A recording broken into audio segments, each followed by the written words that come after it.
Umar bin Khattab pernah beliau membeli banyak sekali kendi-kendi isinya minyak zaitun. Penuh. Tujuannya dia mau bagi-bagiin ke masyarakat Madinah. Dari uang Baitul Mal. Diambil semua sama dia. Lalu dia turun tangan sendiri, radhiyallahu anhu. Kendi-kendi kecil, tuangin yang besar. Umar sendiri yang tuangin, dibantu sama ada beberapa orang. Umar sendiri yang bagiin, ini amanah dari Allah nih. Rupanya kendi-kendi yang sudah habis, kan minyak kan melekat. Jadi tidak bisa semuanya habis, masih ada pasti. Rupanya yang tinggal sedikit di dalam itu, di sebelah kirinya Umar ada anaknya masih kecil, anaknya Umar. Belum balik anak ini, masih kecil. Rupanya dia di sebelah Umar gak perhatikan kendi-kendi yang sudah dianggap kosong tadi itu, karena masih ada tersisa, oleh anak Umar dicuil-cuilin, diambil minyaknya, ditaruh di rambutnya. Karena minyak zaitun juga bagus buat kulit, buat rambut ya.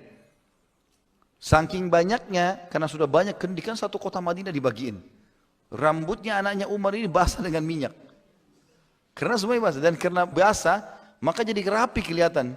Anak itu tarik ke belakang jadi rapi rambutnya gitu kan. Setelah selesai, Umar balik mau ajak dia pulang. Dia bilang, apa yang membuatmu jadi indah begini? Kata Umar kepada anaknya, begitu riwayatnya. Apa yang membuatmu jadi Hasan? Hasan itu indah. Kenapa kau jadi begini? Dia bilang, ayah tadi saya ambil sisa-sisa minyak zaitun itu. Kan sudah tidak dipakai, mau dibuang, kata anaknya. Kata dia, wahai anakku, seluruh anak muslim sebenarnya berharap bisa lakukan seperti yang kau lakukan. Tapi karena kau anak Amir Mukminin, anak raja, maka anak-anak muslim yang lain cuma bisa tonton apa yang kau buat. Mereka juga berharap meletakkan minyak zaitun di rambutnya. Saya bagi-bagiin ini tujuannya untuk itu, supaya semua rumah muslim pakai buat rambutnya, buat kulitnya. Kenapa kau ambil sisanya? Tanpa izin, ini bukan hak kita. Panggil tukang cukur, suruh cukur rambutnya. Enggak boleh ada syubhat. Di rambut anaknya digundul sama dia. Luar biasa. Dalam kisah lain dikatakan, pernah ada Umar bin Khattab jalan di pasar, ditemukan di penjual-penjual unta. Semua unta di Madinah standar ukurannya. Ukuran berat badannya, umum lah. Ada satu unta gemuk, besar. Umar penasaran lihat. Umar tanya orang-orang situ, ini untanya siapa? Kata mereka, ini unta anak anda wahai Amirul Mukminin. Punyanya Abdullah ini. Karena ada anaknya Umar namanya Abdullah bin Umar, perawi hadis yang masyhur. Ini untanya Abdullah. Kata Umar, Abdullah anaknya Umar? Mereka bilang iya.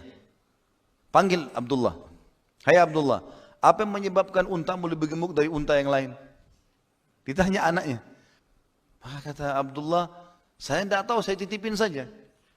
Maka Umar cari informasi, tanya, kenapa ini? Siapa yang urus untanya Abdullah? Maka rupanya di situ ada yang urus. Jadi Umar di zaman dulu, zaman Nabi SAW sampai zaman Khulafaur Rasyidin, ada unta pribadi, ada unta sedekah. Ada kuda pribadi, kuda sedekah. Ada juga kuda zakat, unta zakat, kambing peliharaan, kambing zakat, sedekah beda. Biasanya Nabi SAW buat peternakan sendiri untuk yang zakat-zakat sama sedekah ini. Nanti Nabi SAW ternakin kembali, karena kita kalau punya kambing atau kita punya unta, punya sapi, maka zakatnya hewan itu juga, tidak boleh duit. Ada takarannya, ada ukurannya. Kalau 40 ekor kambing dikeluarkan 1 ekor kambing, kalau unta 5 ekor dikeluarkan 1 ekor unta, kalau sapi 30 ekor, kalau tidak salah 1 ekor sapi. Begitulah. Maka ini banyak sekali zakat-zakat sedekahnya orang. Oleh Nabi SAW sampai diteruskan Khulafaur Rasyidin, Abu Bakar, Umar semuanya ditaruh di satu kandang gitu loh. Ini kan karena zakat. Jadi memang perawatannya pakai uang negara. Sehingga unta-untanya lebih sehat daripada orang pribadi. Pribadi nggak bisa membiayai seperti pemerintah biaya, seperti itulah kurang lebih. Khusus untanya Abdullah bin Umar ini, itu kalau lagi lewat, orang tahu ini untanya Abdullah bin Umar. Mirip kalau kita anak pejabat, mobilnya lewat, orang tahu ini mobilnya si fulan. Rupanya untanya Abdullah bin Umar ini suka masuk nyelonong ke peternakannya zakat ini, hewan zakat. Jadi makannya lebih banyak. Begitu luar biasa. Dan itu ketahuan oleh Umar. Langsung kata Umar apa? Oh, gara-gara kamu anaknya Amir Mukminin, sehingga untamu nyelonong masuk ke sana nggak ditegur. Ambil unta itu, jual. Disuruh jual. Uangnya masukkan Baitul Mal. Nggak ada lagi punya Muhammad Abdullah. Dia gemuk bukan karena kamu ini, karena makanan orang. Nggak boleh.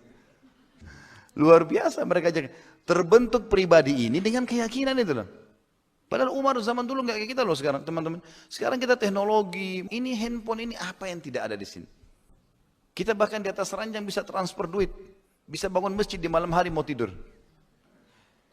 Apa saja kita mau buat sekarang, seluruh dunia mau bantu Palestina. SMS banking, internet banking bisa. Zaman dulu orang bagaimana? Berapa tahun lalu lah sebelum ada internet banking, kita masih harus ke ATM. Sebelumnya malah kita harus antri di bank. Sekarang sudah lebih mudah orang dapat amal saleh. Kita sekarang ini mengalahkan kehidupannya raja-raja dulu loh. Qarun itu dia selalu simpan harta dengan peti-peti besar. Qarun tidak pernah berpikir kalau sekarang kita punya ATM. Qarun itu harus simpan di gudang, satu petinya diangkat puluhan laki-laki yang kuat-kuat. Kaisar Romawi dulu itu ada orangnya ahli khusus untuk merakit bulu.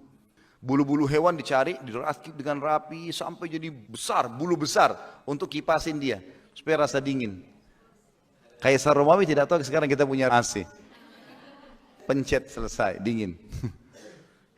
Kisra dulu, Persia, itu kalau mau minum dia pakai kendi, kendi itu dari tembikar asli. Kisra keluarkan instruksi, khusus bahan ini nggak boleh ada yang pakai, dia sendiri. Itu kalau ditaruh berapa menit jadi dingin airnya. Orang-orang di sekitarnya cemburu lihat Kisra minum dingin.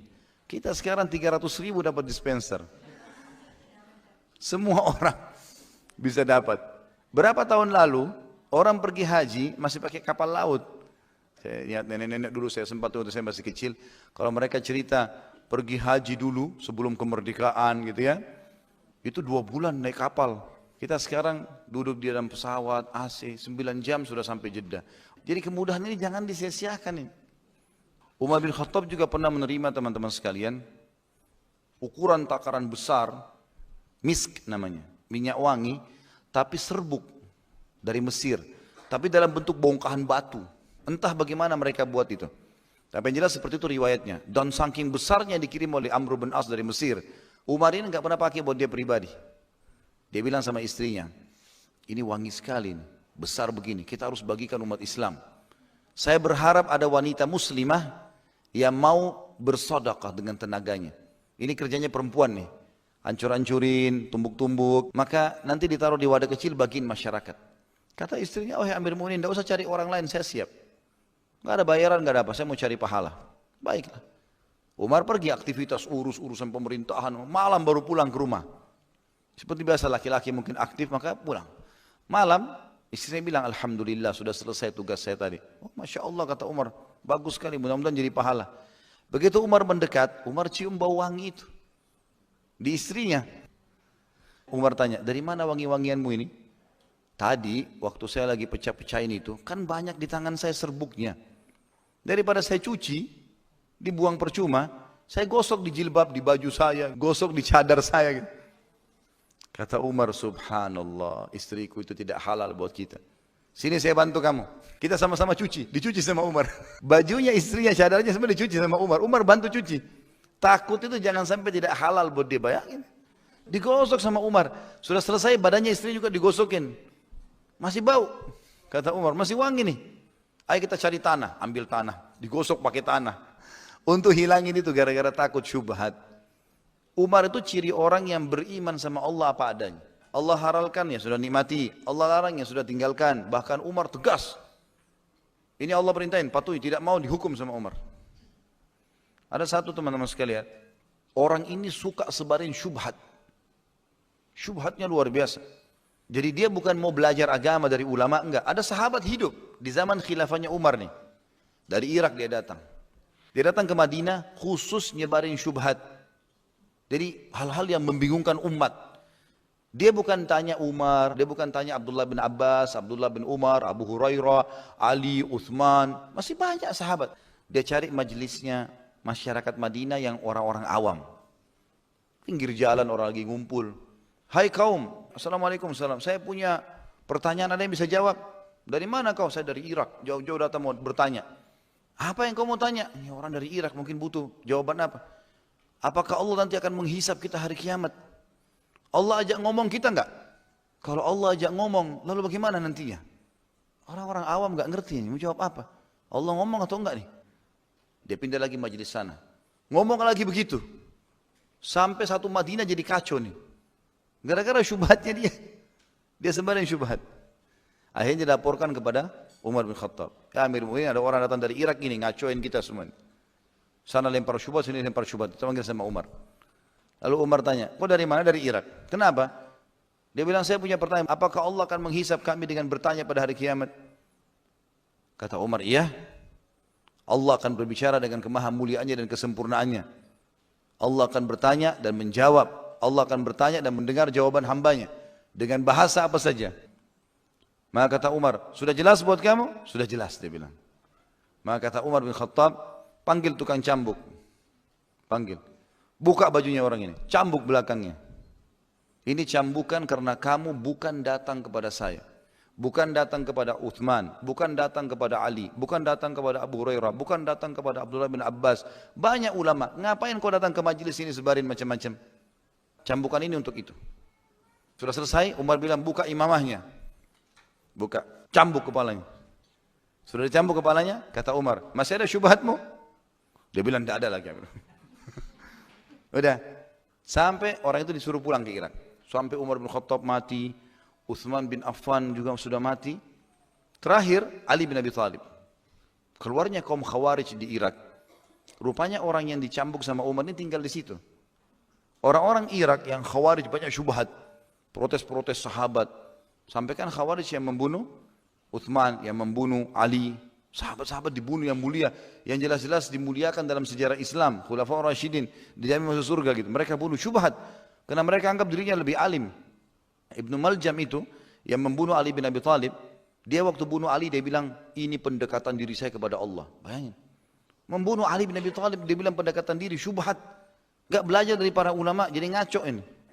Dia pada saat mau dikisos, dia bilang sama pengkisosnya, pelan-pelan kuliti saya mau rasakan penyiksaan di jalan Allah. Padahal dia dikisos karena membunuh seorang mukmin, sahabat Nabi, anak mantunya Nabi SAW. Ini ngawur ini. Seperti itulah banyak orang sekarang bom sana sini anggap dirinya benar. Syubhat semua di otaknya nih. Rupanya orang-orang yang mau membunuh Ali bin Abi Thalib, memerangi Ali bin Abi Thalib dari kaum Khawarij, sempat aja ini orang yang dicambuk sama Umar. Hai fulan, orang yang dulu cambuk kamu Umar sudah mati. Kami sekarang mendukung banyak idemu, kami juga punya banyak syubhat nih. Apa dia bilang? Dia buka bajunya, dia buka imamahnya, dia bilang, punggungku sama kepalaku sudah dididik oleh Amir Mu'minin Umar bin Khattab. Untuk tidak lagi ikuti syubhat. Umar pendidikannya luar biasa. Mendidik orang kapok udah, nggak mau lagi buat gitu-gitu.